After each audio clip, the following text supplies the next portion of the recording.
Telangana rising global summit విజయవంతంగా జరిగింది. 2 రోజుల పాటు జరిగిన సదస్సులో 5,75,000 కోట్లకు పైగా పెట్టుబడులకు సంబంధించి ఒప్పందాలు జరిగినట్టు తెలంగాణ ప్రభుత్వం ప్రకటించింది. రెండో రోజు సమ్మిట్లో జాతీయ, అంతర్జాతీయ పారిశ్రామికవేత్తలతో పాటు పలువురు టాలీవుడ్, బాలీవుడ్ ప్రముఖులు పాల్గొన్నారు. తెలంగాణ రైజింగ్ గ్లోబల్ సమ్మిట్ 2025 ముగింపు వేడుకలు అట్టహాసంగా ముగిశాయి. ఈ సందర్భంగా భారీ డ్రోన్ షో నిర్వహించారు. భారత్ ఫ్యూచర్ సిటీలో డ్రోన్ షో కలర్ఫుల్గా సాగింది. ప్రజాప్రభుత్వ విజయాల్ని తెలిపేలా డ్రోన్ షో ప్రదర్శనలు అందరినీ ఆకట్టుకున్నాయి.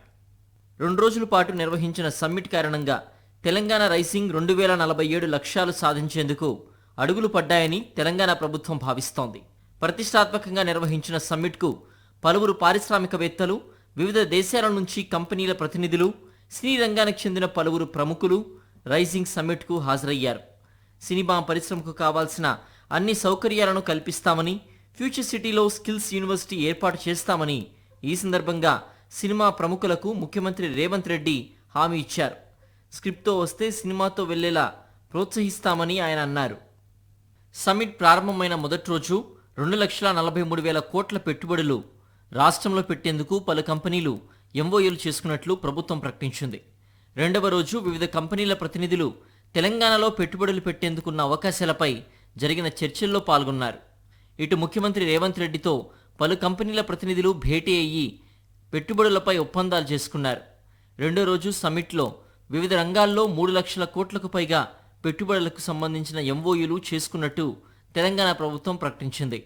సమ్మిట్ చివరలో తెలంగాణ రైజింగ్ విజన్ డాక్యుమెంట్ 2047ను ఆవిష్కరించారు సీఎం రేవంత్ రెడ్డి. 83 పేజీలతో రైజింగ్ డాక్యుమెంట్ను విడుదల చేశారు.